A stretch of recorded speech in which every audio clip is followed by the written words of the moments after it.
Makes noise, that's right over your house. I'll wave my wings at you too if you tell me where you are. Make sure you know I'm there. That's the sound of freedom, right? Yeah. Sound of freedom. Yeah. We used to have a lady that would stand outside our house every time we brought the C-130s through. We'd always have a three-ship come through about 300 feet. And we didn't try to go over any houses, but she would be out in the back waving at us every time we came by. I don't think she was waving us away. No, she looked happy all the time. You could see because it's only 300 feet away. I mean, it's pretty close. But I'll be missing next week because I'll be supporting other stuff. But we're going to do Gentiles, and I'll try to compress the things, you know, in an appropriate fashion, so we won't miss out on anything. Although this is a compressed class anyway. You know, you guys get the special class. So these are a semester class that I squished down so that you guys can have 8 weeks. But in any case, is it going to work? Turn on the button. Yeah, there we go. We're talking about the Acts in terms of historical record. And so, you know, we're kind of digging into that. Of course, Acts is a Greek document, right? Written by Luke. We talked about that last week or the week before. The words of the day, and this is in Greek, but nomos, osia, diakosune, adika, pistis. Words, I think they're very important because, by the way, nomos and pistis are words that are used, and as well as adikia, are used all the time by Paul in all of his letters. So they're critical letters to Paul, but, you know, we're looking at Acts, Luke. In any case, nomos. Nomos means literally to parcel out. It means to, like a field, to parcel out a field, put your animals on a field. But it means in Greek, law. And you can guess where that comes from, right? Greek is a very concrete language, so when we affix this within the context of the Greek language, to parcel out a field means law. And obviously, what's the most important law to them? Land, agricultural. Yeah. And of course, that makes sense, right? In an agrarian culture, what's the most important property you own? Your land. That's how you become an agrarian culture. You can't be an agrarian culture if you're Stone Age and you don't own land, right? So it's very critical. It's not a sacred word. It means man's law, and the law that, literally the law that a man must uphold. And of course, what law would we be talking about in the New Testament? Yeah, the Torah law. So whenever we see the word, usually when you see the word law, many times it's capitalized in the New Testament documents, but it's almost in every case it's the word nomos. Nomos. When it's used by Paul, it almost always means Torah. In fact, it always means Torah when Paul uses it. When we read the word law in the New Testament, always replace it with Torah, because that's what the point is, Torah. The reason I gave you this word, osia is not found in the New Testament. Because osia in Greek is divine law. Divine law is the laws that the gods have to uphold.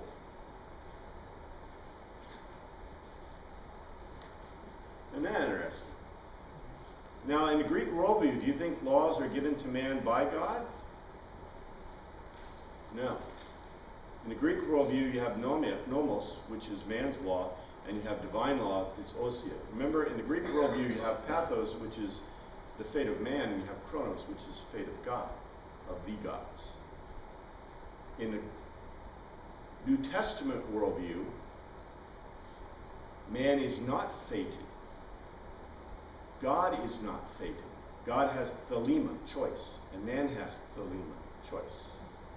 It's a very important distinction. We don't find this word in the New Testament because, let me go into a little bit. This isn't so much theological as it's theologically historical. But in the worldview of the Hebraic worldview, God gave the law, right? He gave the Torah. Does God also have to follow the Torah? Yeah. Implicit, because in the Jewish worldview, the law is implicit in creation. In other words, when God created, he created the world with the law, the Torah. And in the worldview of the Hebraic worldview, God can't break the Torah because it is an outflowing of his mind, which they called Amar, the Amar of God, which in the Septuagint is called the Logos, the argument of God, which John calls the Logos, which we translate the Word. And the Word was with God. In the beginning was the Word, and the Word was with God. That's a bad translation. In the beginning was the argument, and the argument was with God, and the argument created. That's what it says in Genesis in the Septuagint. That's what it basically says in Hebrew. So, from the view of the Hebraic world, the Torah applies both to God and man, and it exists. It's pre-existent. It's existent because the Torah was not created. The Torah law was in the creation. Maybe if I said it was created, that's not right. It was implicit. I think I said this correctly. It was implicit in the correct creation because it was a reflection of God. So just to put that in that perspective, because that's not the perspective of the Greeks, right? Right? Now here's a great one. In the Greek worldview, who created? In the Greek worldview, who created?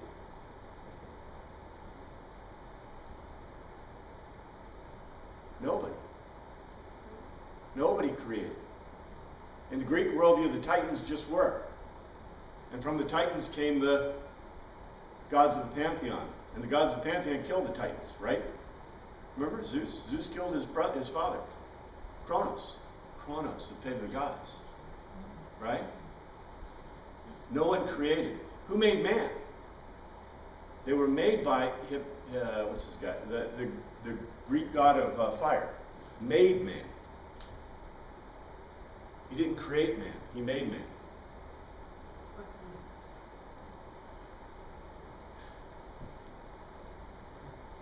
Do the gods look like man, or man look like the gods, or vice versa, or does it matter?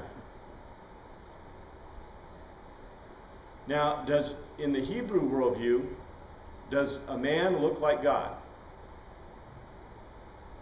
Created in his image, so we probably do, in a manner of speaking. In a manner of speaking. Matter of fact, God in the Hebraic worldview, God has no anthropometric characteristics.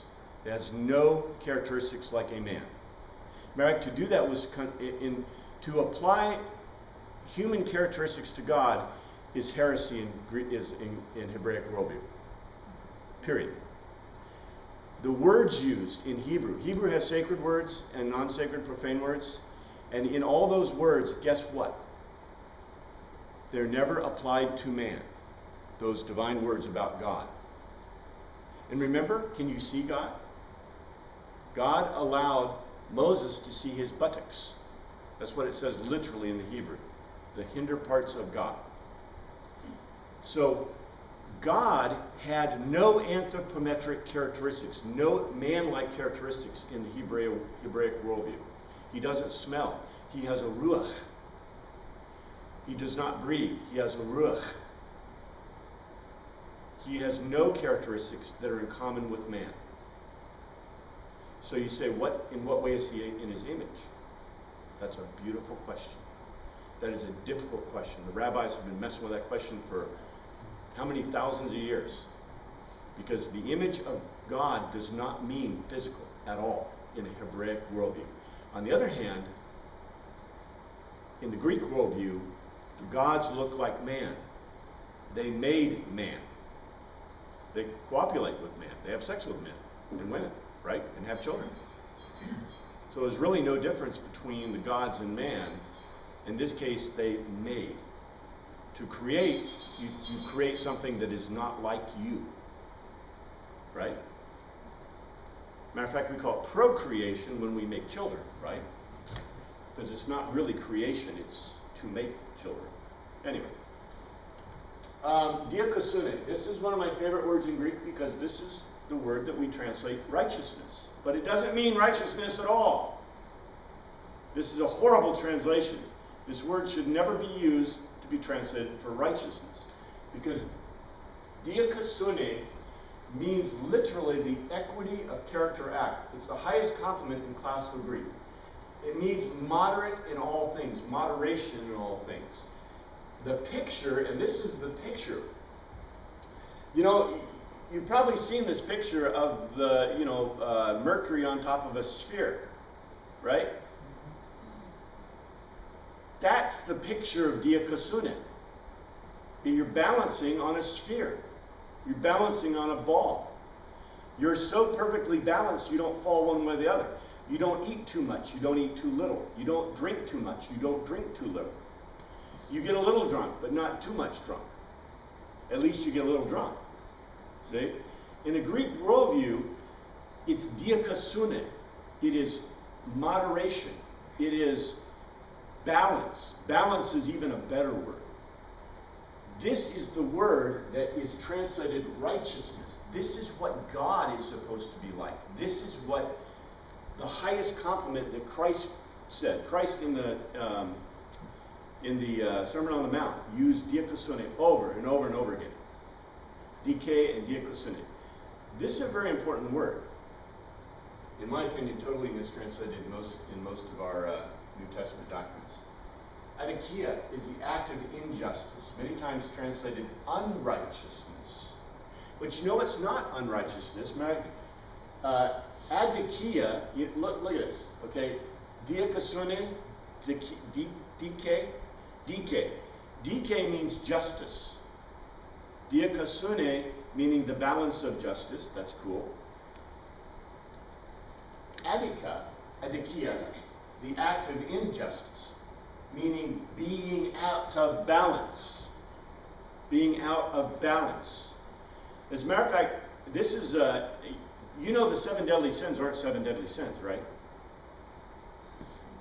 Greed is not a sin. Unless you're in a different church or a different thing, a cult or something, right? Anger is not a sin. Didn't Jesus become angry? Do you think Jesus could have be greedy? I think so. It's not a sin to be greedy. It's not a sin to be angry. It's not a sin to have lust. It's a sin when you act on things, right? I mean, we talk about lust in your heart, but I'm talking about the actual meaning of the words in terms of, they come out of Latin. And by the way, it's not lust, it's, what is that word? Avarice isn't right. Anyway, the 7 deadly sins aren't sins at all. The big point is, where do you think that viewpoint came from? And why do you think Christianity accepted that view as kind of a worldview idea? Because what do those characteristics lead to? The actions. They lead to actions. That's the point. And so, if you're going to be a good Greek, you want to be in balance, right? And what does balance mean? You're not too angry. You're not too, whatever the opposite of angry is. Do you get this? You know, we say stoic, right? Stoic is a quality we think of when we think of Greeks, ancient Greeks especially, right? Stoic. Stoic being plain-faced. You don't live with your emotions on your cuff, right? That's dikaiosune. And do you see how we would get this idea about sin, greed, avarice, lust, gluttony, right? Gluttony itself isn't a sin. But the results, right? Because what are the sins? You know what the sins are. It's not the 7 deadly. It's the Big 10, right? The Big 10. Murder, stealing, covetousness, adultery, right? Not loving the Lord your God with all your heart and all your mind. Those are the Big 10. We get a lot of our ideas from the Greeks. You know, we've kind of, whatever, what's a good word? We've assimilated. We're assimilated Hellenists. We didn't even know it, did we? Pistis. Pistis is one of my favorite words in the New Testament. This word is mistranslated all the time as faith, belief. It's not what it is. Pistis means to be persuaded. So when you are pistis, you are persuaded of an argument. And it's not a sacred word. I don't know I've got that. I've got to get that off there. We take it from it moral conviction. But moral conviction means you've been persuaded in Greek thought of an argument. You've been persuaded of a logos tetelos. Remember we talked about logos tetelos? If you're persuaded of a logos tetelos, you have pistis. You are convinced. This word should be translated to be convinced, if it's faith. You know, it's faith and belief. One is a noun and one is a verb. If this is, I think the noun is pisteo. Well, pistis, pisteo. Pistis is the verb, and pisteo is the noun. But it comes from piteo, which means to convince, by an argument of a logos tetelos in Greek writing. So the word that we want to translate as faith and belief means to be convinced of an argument. And guess what? This is the most common word used in Pauline writing. We find it a lot in the Acts as well. In any case, let's look at Acts 10. At Caesarea, and we're talking about Gentiles, right? So we've got the words of the day, we're talking about Gentiles. At Caesarea, there was a man named Cornelius, and that's Caesarea Maritimea, as far as we can tell. I'll show you a map. A centurion. You know what a centurion is, right? A centurion is a leader, not of 100 men, actually 80 men, but if you read my book, you know that. Centurion means a leader of 100, but in reality, centuries, which means 100, were actually 80 men. I don't know why that's true. I don't know if they were hit by deflation or what, but anyway, that's the way the world is. He and all his family were devout and God-fearing. That's a code word. They're God-fearers. A God-fearer in Jewish rabbinic thought, it's a term. It means Gentiles who've taken every step in Jewish conversion up to circumcision. That's what it means literally in a rabbinical thought, a God-fearer. So these guys are in training. Now, why isn't he circumcised? Because it's a big deal in the ancient world. Public nudity in the Greek worldview and the Roman worldview is not a big deal. Men and women aren't naked together, but men are naked all the time because when they participate in sports, they didn't have shorts. There's one record of one guy wearing his lucky shorts for the Olympics, and they came off halfway through and he lost the race anyway, probably because they fell off. People did not wear clothing when they went through sporting events. People bathed together. There were common baths for men and women. If you've been to any of the Roman sites, ancient Roman sites, or the Greek sites, you know this is true. The Greeks and the Romans both did this. The Greeks were the big ones into bathing. The Romans made it a civic duty almost, and promoted that Greek worldview, and they even built aqueducts for the water. So it was a big deal being naked in the ancient world. And the problem was, well, I need to mention this. We think of clothing is what we always wear, right? But we come from a Victorian kind of worldview. In the ancient world, clothing was for ornament, protection, position, and not necessarily modesty, except in the Hebraic worldview. In Hebrew, and by the way, and also in the Saudi, there is no Islam yet. Islam was invented in 600 AD, so there's no Islam. But typically in the Oriental cultures that came out of the Levant, one of the big deals was they were very high-end modesty cultures. And generally, when you have high-end modesty cultures, it means you also have problems with their sexuality issues in those cultures. But I'll leave that to the sites. In any case, public nudity was not a big deal. People always, roamed around in partial. Slaves were nude, children were nude. Everybody was nude pretty much in the Greek and the Greek Hellenized world, and also in the Roman world. You can see why that was a problem in Hebraic culture, right? In any case, modesty is kind of a modern invention. Nudity is a big deal in terms of circumcision because, when you're gathering in that Greek-Roman society, what happens? You immediately identify you, right?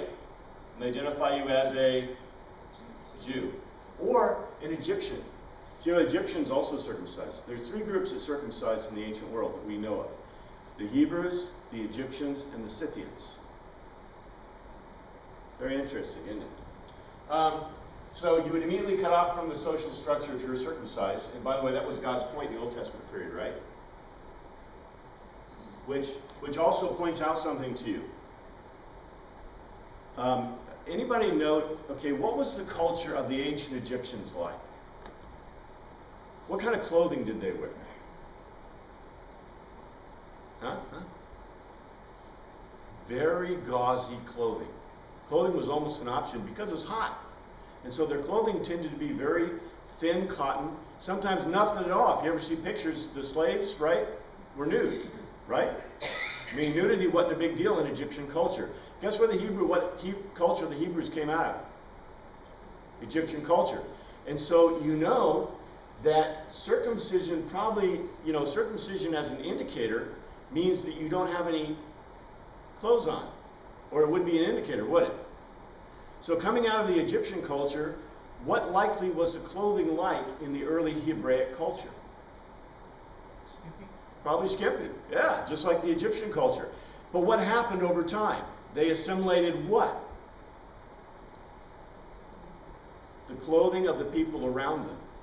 And so guess what? Circumcision became less of a big deal. Circumcision isn't a big deal if you're dressed, with stuff all over your body, right? It's only a big deal if you're naked.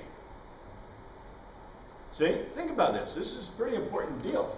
So in any case, because he was a God-fearer, it meant that Cornelius and his family kept the Torah law. They were yoked to the Torah. And this is an important point. We'll see this. Whenever you see the word yoked, and I should have given it as a word of the day, when you see the word yoked in the New Testament, it means yoked to the Torah. It's a code word. It's just like this other code word, God-fearers. One day about 3 in the afternoon, Cornelius had a vision. He distinctly saw an angel of God who came to him and said, Cornelius. Cornelius stared at him in fear. What is it, Lord? Well, it's pretty cool. An angel came to a Gentile. The angel answered, your prayers and gifts to the poor have come up as a memorial offering before God. Ooh, memorial offering. Now, and by the way, why was that a big deal? Why is that a big deal? Can Cornelius offer sacrifices? Not by himself. What did he do to offer sacrifices in the temple? Well, he would ask someone to do it for him. Remember, the high priest actually, we have this record from Josephus that the high priest and the priests did sacrifices in the name of the emperors. Did you know that? Did sacrifices in the names of the emperors in Jerusalem for a period. So you could ask as a Gentile for someone to do a sacrifice for you. And by the way, this was happening all the time in Team Hodos, right? Team Hodos being the way, the early Christian movement. Why? Because remember what we studied last week? They were in the temple all the time doing what? There's only one thing you do in a temple. Sacrificing. And so they were also sacrificing. Oops, there's no Gentiles yet, but we're going to find out. But you see this. This is really neat because it came up as a memorial offering, that is a sacrifice before God. Offering, sacrifice, same thing. I should have got that word out. Now send the men of Joppa to bring back a man named Simon, who is called Peter. He is staying with Simon the tanner, whose house is by the sea. The reason I say this is because most of the time angels, what's the angel's greeting in the New Testament generally? Be not afraid. Yeah, fear not. But he didn't say that to Cornelius. Maybe because he knew Cornelius wouldn't be afraid. He was a centurion, right? Everybody else would be afraid. Oh, but he's a centurion. He's tough. When the angel who spoke to him had gone, Cornelius called 2 of his servants and a devout soldier who was one of his attendants.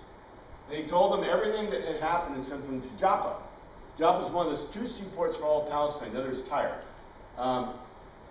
Here's Joppa and there's Tyre. Caesarea Maritima was built by the Romans. And look where it is. It's right between Joppa and Tyre. These others are not really good ports.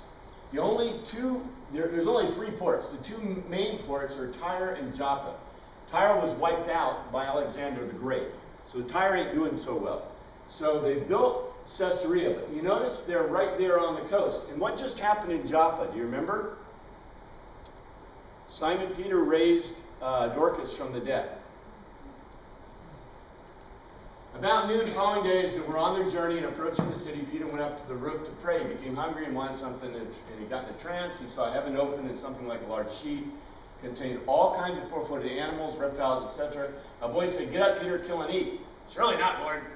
Peter replied, "I've never eaten anything impure or unclean." Boy, he's a liar, isn't he? The voice spoke to him a second time. "Do not call anything impure that God has made clean." This happened 3 times, and immediately the sheet was taken back to heaven. Look, there ain't no way that Peter had never eaten anything impure and unclean. There ain't no way, but that's okay. Believe him in his own self-deception. What's clean? Here's the thing. Here's the 10 words, the full law of the Torah, the community law for Israel, the laws of cleanliness, the verbal Torah, and the Mishnah. So this is a breakdown of all the types of laws that the Jewish people were supposed to fulfill. So the 10 words is a synopsis of the full body. So of course they keep that. That's the Torah law. You know, defines murder, manslaughter, defensive killing, the punishment. These are examples. You know, for example, punishment, death, various types of cutting off. The redemption for unintentional. How you can do unintentional murder, I don't know. But for unintentional murder, and not manslaughter, for unintentional murder. See, manslaughter is accidental, right? Murder is intentional to begin with. That's the definition. So there ain't no such thing. So anyway, you get croaked. But for the redemption in the Torah, the body of the Torah, for an unintentional sin is sacrifice. The punishment for intentional sin is cutting off, or whatever the punishment is. And then that's the Mosaic law. The laws of cleanliness come out of the Torah too. For example, touching the dead or eating something unclean. The punishment is to be cut off unless you fulfill the ritual or time. And most of the time the rituals, what's the ritual? Most of the time for uncleanliness. Yeah, actually not bathing. The mikvah. Yeah, bathing is the correct answer in our culture, but it's the mikvah or baptism, right? I'll talk about that in a moment. But in any case, then you got the verbal Torah, which is considered equal by the Pharisees, the Essenes, all considered the verbal Torah to be equivalent with the Torah. So, you know, they have various sacrifice coming up, etc. And then the Mishnah, which is the verbal Torah. Why did I say that twice? The Mishnah is the verbal Torah. I don't know why I repeated that. The Talmud is not. The Talmud is the written down Mishnah, which is the argument around it, and that would probably fall in. I should probably put Talmud in there. So, the event that happened here directly related to the laws of cleanliness from the Old Testament. So Peter was wondering about the meaning of the vision when the men sent by Cornelius found out where Simon's house was and stopped at the gate. They called out asking Simon, who was Peter, if he was staying there. But Peter was still thinking about the vision. The Spirit said to him, Simon, 3 men are looking for you. So get up and go downstairs. Don't hesitate to go with them, for I've sent them. And Peter went down and said, I'm the one you're looking for. Why have you come? The men replied, we've come from Cornelius the centurion. He's a righteous and God-fearing. Translating that God-fearing is not right, because in the Greek it actually says God-fearer. Like I said, it's a code word in the Rebbitic thought. A God-fearer who is respected by all the Jewish people. The holy angel told him to have you come to his house so he could hear what you had to say. Peter invited him into his house to be his guest, and the next day Peter started out with him, and some of the brothers from Joppa went along. Ooh, that's interesting. That's interesting. So in other words, he's bringing some of his brothers with him that are converts to Teen Hodos. The following day they arrived in Caesarea, that's Caesarea Maritima, and Cornelius was expecting them and had called together his relatives and close friends. Ooh, that's pretty cool. So there we go. There's Caesarea Maritima, the other port, and there's Joppa. Isn't it funny these happen in port cities? And by the way, who lives in Caesarea Maritima most of the time? Herod. Pilate. Yeah. Herod lives in up there. What's the name of that city? Tiberias. Tiberias. He lives in Tiberias near the Sea of Galilee. See Tiberias? That's where Herod lives, because that's his territory. Herod controls Galilee. But Pilate and Felix and all the procurators controlled Jerusalem and Judea. So you can see it